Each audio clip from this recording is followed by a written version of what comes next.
What becomes 10x creepier at night? Old man in a lawn chair in the front yard not doing anything. I'm just nipping on whiskey. We much later looked up the houses that had people do that on our way home from school as kids. Yup, as sex offenders. And all just outside of the legal distance from the schools. This was my neighbor and it only scared me once till I figured he just liked being outdoors. Lawn chair, driveway, dog sleeping at his feet. It's midnight in summer and he's out there under the moon surrounded by empty beer cans. Then a snowy winter morning, school's cancelled, but he's sitting in the driveway in his lawn chair in a big puffy jacket, scarf hat and gloves, literally getting covered in snow. His dog is at his feet, laying on his back, also getting snowed on. I wave like Forrest Gump because I'm out running and neither of us are sane. He waved, then shrugged in a sort of FK it, right? Way that made me crack up. R.I.P. dude, maybe you knew the secret to a good life, a parked car with someone in it. And you can only see the silhouette. 9/10 times it's just dudes waiting for their dealer. He sits in the dark in the still of his car, a shape in the shade that you see from afar, a shadow, in silence a small silhouette, a figure, a form that you'll hope to forget. He sits in the dark and he waits in the dim and you will see nothing, and nothing but him, a bane to your mind and a burden to sleep. He thinks, God, I hope I don't look like a creep. A call from your family. OMG, this 10x creepy isn't even close to what you feel. That sinking feeling in your chest, that mini mental preparation you do before sliding that button to answer the phone. When I worked night shift, I'd get home at 8 a.m. then crash into bed. All my family knew my schedule. We'd call each other at dinner time before I headed to work, or while I was headed home from work and they were on their way in. My mom, however, would call probably once a month or so around noon or 1. Then get huffy with, "Are you seriously still asleep? Are you going to sleep all day?" "Yes mom, that's the point, I work all night, I've had this same schedule for 2 years," I answered because I assumed it was an emergency. Because I know the one time I don't, something will actually be wrong. So I started calling her at midnight just to chat. She'd wake up in a panic thinking something was horribly wrong, and I'd just, "Are you already in bed? It's still early. Did you sleep all afternoon? Lazy. Oh, you don't like being woken up?" Sounds familiar. Mirrors. I legitimately cannot look at myself in the dark. I need to turn a light on or my heartbeat will genuinely start to quicken. EDA, guys, my night vision's pretty decent. I obviously cannot see in the pitch dark, but I can see enough to understand that there's a freaky looking blob where I should be. Here's a terrible idea for you. Go into the bathroom, light a candle, then put it on the floor so it's barely lighting the room, turn out the light, then stare at the bathroom mirror for a while. Eventually, you will still be staring at you, but so will something else that's slightly off. It's unsettling. If I have to go to the bathroom in the middle of the night, I avoid looking into the mirror even with the lights on because I know even if I see something slightest bit off, which I obviously won't because ghosts don't exist and science and physics and Einstein, duh. But suppose I do, my stupid frail heart won't be able to take it. And I'm only 24, it sucks. Skeptical, children's laughter. This just happened to me.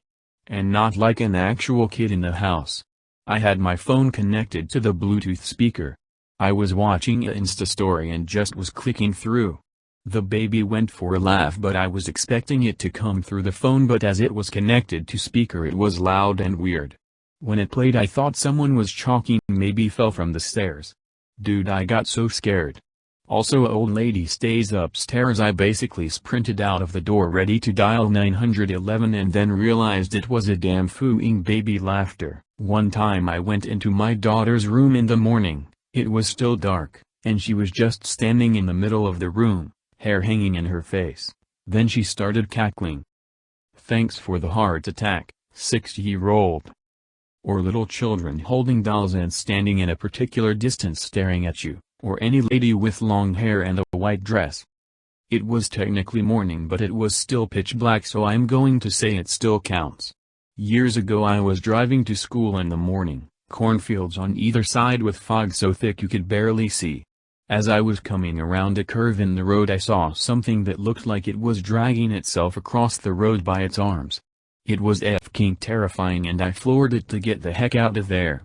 As I was passing it was like time slowed down, probably from the gallon of adrenaline pumping through my veins, and I saw what it was. It was a rabbit. Well, it was half of a rabbit. It had gotten ran over by a car and squished in half, and it was still alive and trying to drag itself across the road. So, still horrifying, but at least I didn't have to worry about a murderer. Probably. Oh no, if that ain't the truth.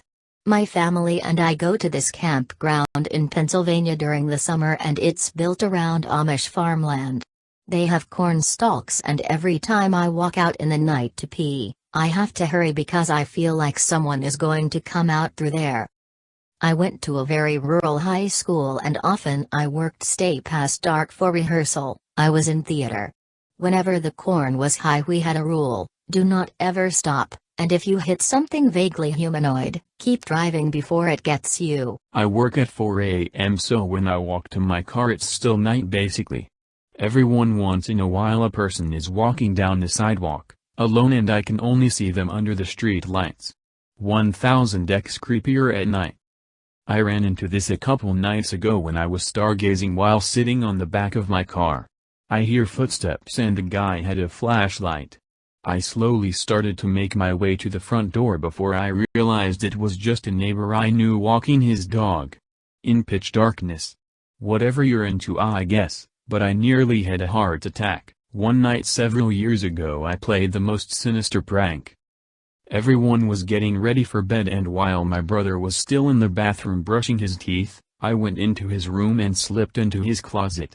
All of the closets in our house had double sliding doors, and so I left it just barely cracked open and then hid further back and waited. When my brother walked into his room, I was dead silent and just listened to him walk around more and rustle his bedding. Then he stops and I sense him approaching the closet door, and he closes it all the way. He turns off his bedroom light and as he's walking across his room and climbing into bed, I very quickly but quietly wedge the closet door back open slightly. As he is settling into bed, he abruptly stops and it's silent for a second until he whispers to himself, "Is that open?" He climbed back out of bed. Slowly made his way over to the closet. And just as he places his hands on the closet door, I push my face up against the crack and let out this horrifying banshee scream. In my brother's mind, he's about to die from a closet-dwelling beast out of a horror movie. He falls backwards, screaming bloody murder, into his drum set that was next to his closet. I step out of the closet, my brother is covered in drum equipment, and I hear our dad laughing from his room followed by my younger sister asking what just happened? From hers.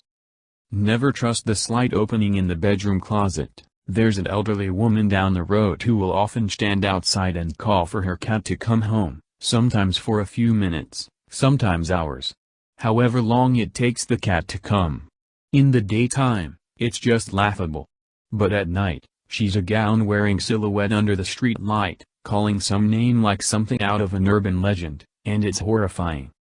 When I had first moved here and heard that going on at midnight, I turned off all my lights and peeked through the window blinds. Thought it had to be some kind of lost spirit. I also can't shake the mental image of a man in a cat costume crawling toward her on all fours. My baby, there you are.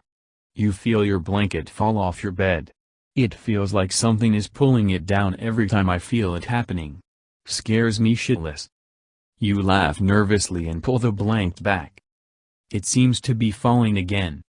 You pull it back, but it's harder to do so than it should be. Then, you see the hand. Story time. When I was in college I used to hang out at a friend's house that was a few miles from my apartment. A couple of times my roommate drove us and got trashed, leaving me the choice of sleeping on the floor or walking home. I like my bed. The path home goes between a playground and a cemetery. No biggie, right? Did I mention it's 3 a.m.? Well, I'm walking through the playground and the swings are creaking, which happens. Then I realize that there's no wind. And only one of the 3 swings is moving back and forth. in a regular motion. I never ran so fast in my life. After having to walk thousands of miles in the woods at night for work, I can tell with certainty that I don't feel safer anywhere else. I can assure you nobody in the woods around you are dangerous in any way, mostly campers, some adventurous hikers, never anything sketchy. If there was to be someone lurking, they would be using some sort of light source, and you would be able to see them. It would also be obvious that if they suddenly turned off their lights to hide, you would see them, because they saw your lights first.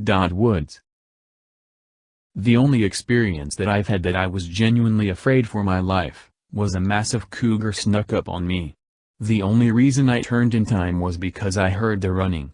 Contrary to popular belief, you can most definitely hear cougars stalking most of the time. 6-7 times I've had a run-in with them. You definitely learn different animals' footstep noises over time, but cougars have a slow and deliberate step. It becomes especially obvious if you turn, and suddenly it goes silent. But 99.9999999% of the time, you are perfectly safe in my thoughts, inane though they are. Firstly, when the entire household is asleep and I begin to hear the ringing in my ears, it becomes ever more insistent. Then I think I can hear voices, and the harder I try to listen, the more they seem to find mirth in my inability to focus on what they are saying. The dark. It becomes darker and begins to shift and tremble and waver and wane, then darken and lighten, and blacken again. The breathing, in the corner? In the ceiling? Below me? It's coming from somewhere, but in the dark I can't see. So I close my eyes and try to feign sleep, breathe deeply and slowly. Then colors assail me. In various sizes and shapes they all come. I hold my breath, close my eyes, open them. Then slowly, yes, slowly, sleep comes for me. And before I'm aware I'm deeper than deep. Inside of a nightmare, dancing with ghosts. Singing with demons, they claim I'm their host. I wake, think I'm screaming, but the silence persists. It's just. I was dreaming, no evil exists. It's just nighttime. Just bedtime. Just shadows at night. I wait till the sun's out. I can't sleep well at night. I know this is super specific to me, but fire scenes. During the day, fire scenes aren't exactly welcoming, but they aren't unwelcoming. It's just a burnt area. There are holes to let sunlight through and whatnot. You can see how bad it is, but it just doesn't hit you as hard. At least not to me. But I've been on a lot of scenes. But a fire scene at night is creepy. Like after the fire's out and you're the only one there. The char and ash soaks up any ambient light. Once a fire has gone through a house, it still makes noises, but they sound different. Houses creak and crack and all that, but for some reason fire scenes sound more human. Multiple times I've walked out of scenes that had gone into nighttime because I just couldn't take the feeling anymore. There's just a feeling of being in a black hole. Like there's no way out. You get lost in your own thoughts and you're walking through this destroyed building full of memories that are gone, only being guided by the beam of a tiny flashlight. Then a F-king smoke detector chirps from under your foot and you haul ass out the house and come back the next day.